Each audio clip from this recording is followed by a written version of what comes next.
Good morning, everyone. It's Tricia from the library. Today is our third story time in the first session of summer reading. Today will be the last one. There's no programs next week. It's an off week, so all the people who work at the library can get ready to plan and pack for the next 3 weeks of activities. Go onto the library website and check the calendar for all the July activities, and all the programs have sign-ups. I shouldn't say that.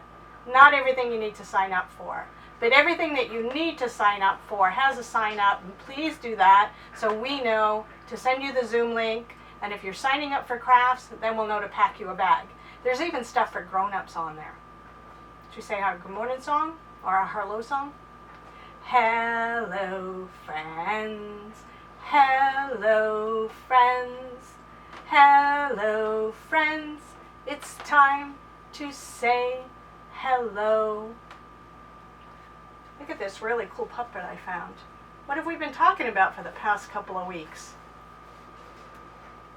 Castles and knights. Isn't this cool?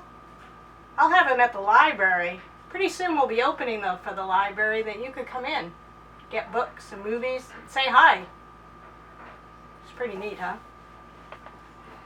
He has his armor on and his shield. Pretty cool. Let's read a book. First I'm going to read you one about castles. In the Castle. This is written by Anne Milbourne and Benji Davis. This is an English heritage book.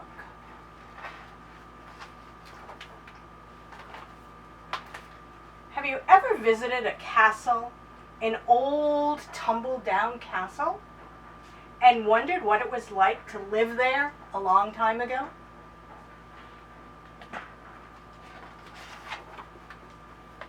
The castle belonged to a king and a queen, but they didn't live there by themselves. Knights lived there too, and ladies in waiting, and there were horses and blacksmiths and cooks. It was a very busy place.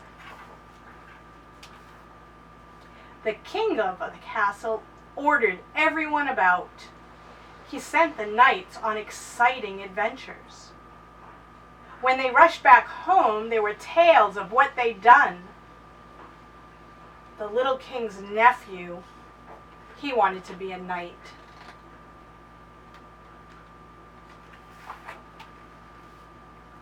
But first, he had to learn how to ride and to fight, and he practiced with a wooden sword.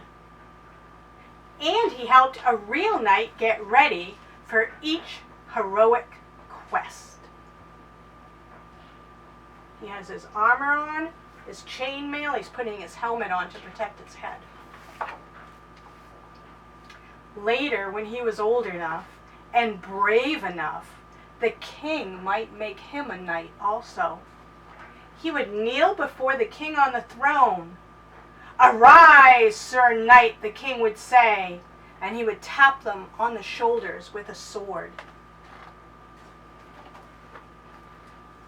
From then on, his job would be to keep the kingdom safe. When enemies attacked, all the knights sprang into action. They lifted up the drawbridge so no one could come into the castle. Oh, but the enemies would swim across the moat, and then they tried to climb the ladder, up a ladder, onto the walls. But the knights fought them off, and they pushed the ladders over. Then they shot them with bows and arrows, and all the enemies ran away.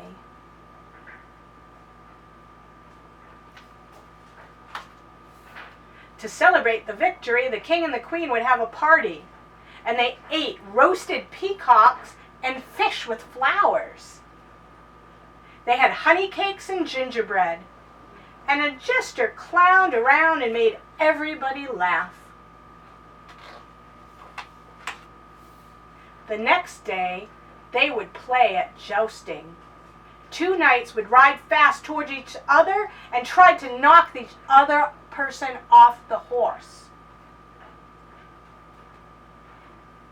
it hurt quite a bit if you lost. But if you won, you got a prize, and everybody cheered.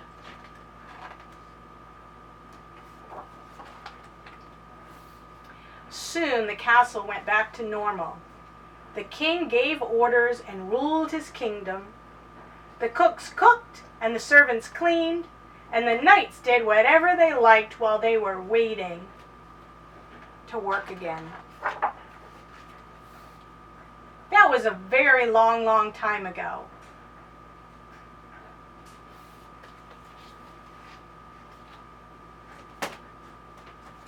I have a book about a knight. It's called Night Night. But not night like you're going to bed. It's spelled differently. This word is night, like at night time. And this is the word knight, like that used to live in a castle. This book was written by Owen David. And it's a Templar book. I like this picture. What's he wearing on his head? It's called a strainer or a colander. I use it to strain my spaghetti. Oh, he says, for a night like me, going to bed is a great adventure.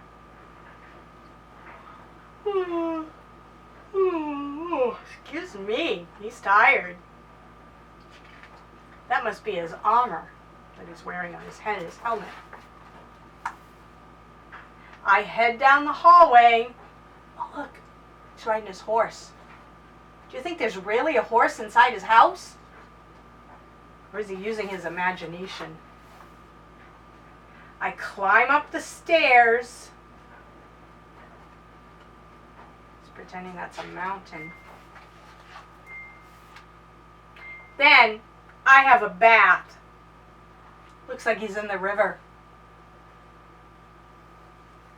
Suppose you could bathe in a river. Oh, maybe not. And I brush my teeth. I guess while he's hopping on the alligators.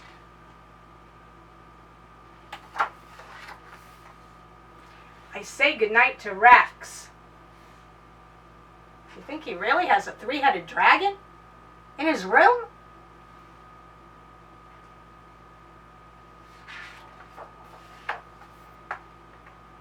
And I go to my room.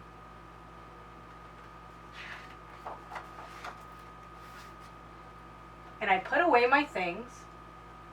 He has his shield and his crown and his sword. Looks like a water flask. And of course a sandwich, in case you get hungry. And look, he's keeping them in a treasure chest.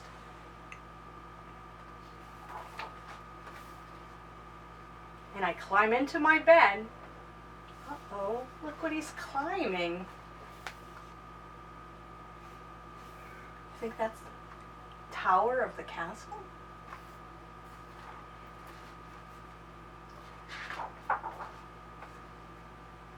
And I turn out the light. It's very dark in there under his helmet.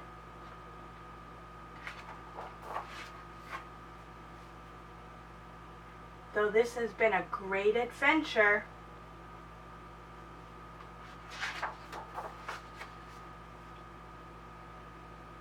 even a knight needs a good night's sleep.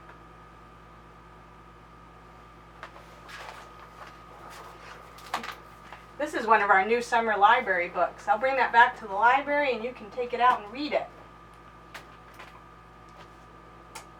Let's see. How about we read another new book, The Dragon and the Nibblesome Knight.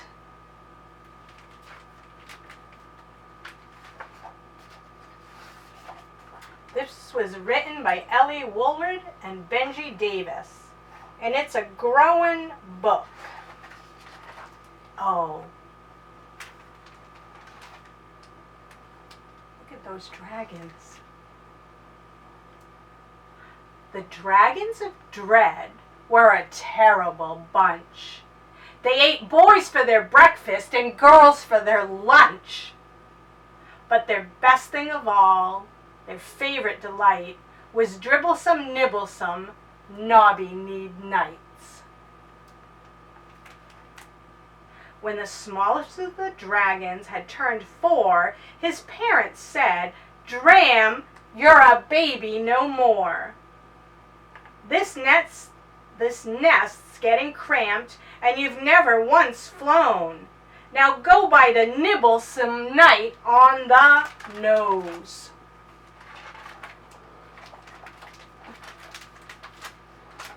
It hailed and it galed, and the winds looped and curled, and they whistled Dram away to the end of the world.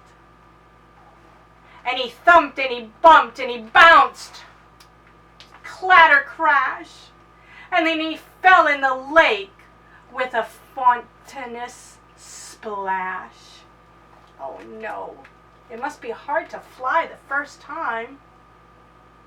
Look at the fountain of water that came up. Now watching the skies by the edge of the shore was young James, who had not seen a dragon before. And he cried, "What was that? It's some kind of rare duck." It seemed to be hurt. What to do? What bad luck! So he took off his armor and said with a grin, "I'm coming to help you!" And he waded right in.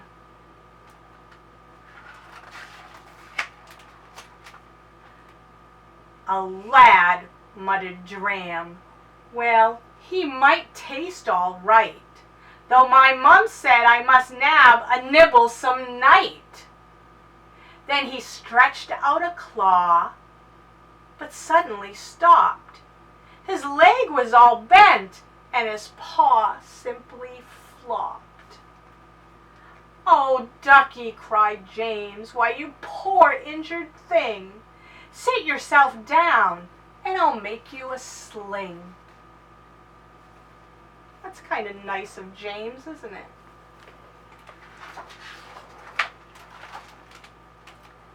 "Oh, that's better," thought Dram. "Now I must find a bite of a dribblesome, nibblesome, nobby-kneed night." So he waved a goodbye, and he tried to breathe smoke. But all that came out was a hoarse kind of croak. "Oh, ducky," cried James, as Dram struggled to roar. "What a strange sort of quack! Why, your throat must be sore. Come to the woods and I'll fetch you some honey. It's good medicine, all soothing and runny."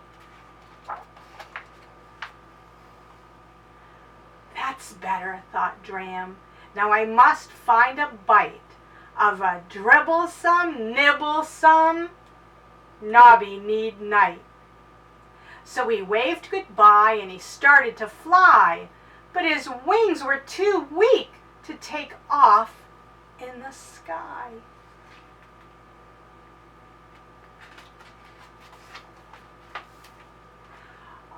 "Ah, ducky," cried James, "I'm so dreadfully rude. You must feel quite faint. Let me get you some food.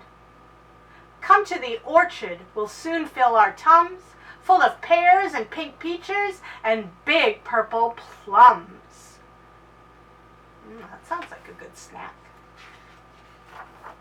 Oh. "That's better," yawned Dram. "Now I must find a bite." But he fell fast asleep in the moon-marbled night. James gave him a little blanket. In the morning, Dram woke and said, "Hey, I feel fine. Soon a bite of a nibblesome night will be mine." And he bellowed out billions of billowing flames,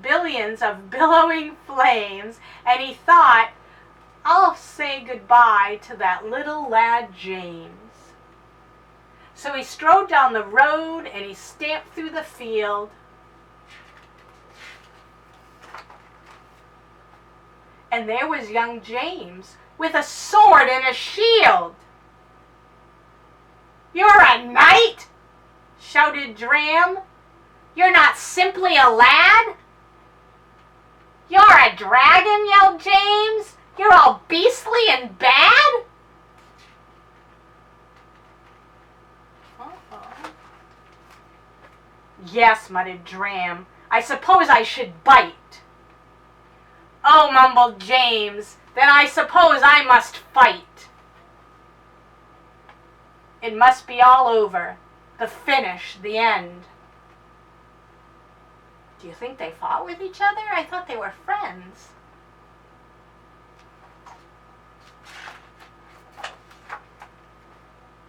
But they both said at once, "But I can't! You're my friend!" "My friend!" chortled James as he put down his sword. "My friend!" shouted Dram as he smiled in a roar.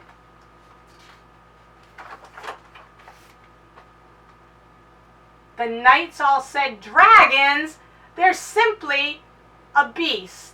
The dragon said, "Knights aren't so nice for our feasts." Nibble at knights? Why, of course, we do not, though every so often they sort of forget. It was a kind of neat book. They didn't know that they weren't supposed to like each other. And then they found out that they did. We're going to stop here. I hope you enjoyed the books. I'll see you not next week, but the week after. I think we're going to read about dragons some more. Goodbye, friends. Goodbye, friends. Goodbye, friends. It's time to say goodbye. Bye, everybody.